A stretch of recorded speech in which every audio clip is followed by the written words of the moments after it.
মানে সিরিয়াসলি ভাবা যায়, মানে কেক স্লাইস করে নেওয়ার পর, কেক ফ্রস্টিং করে নেওয়ার পর, কেক ডেকোরেশন করে নেওয়ার পর আমি দেখছি মানে আমার কেকের ভিডিওটাই ঠিক মতো আসেনি।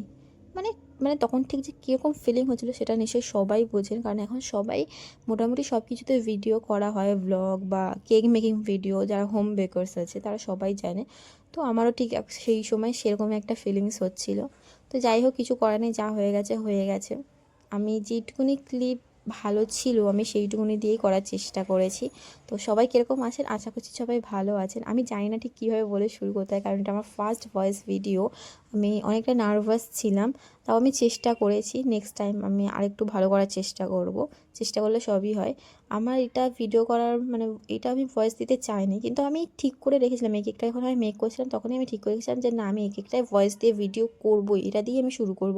সেই জন্যই আমি করেছি, নয়তো আমি করতাম না। যাই হোক, এখানে আমি ডিজাইনটা নেই, ডিজাইনটা আমি আলাদা করে ভিডিও নিয়েছি, তো সেটা আমি আলাদা করেই পোস্ট করব।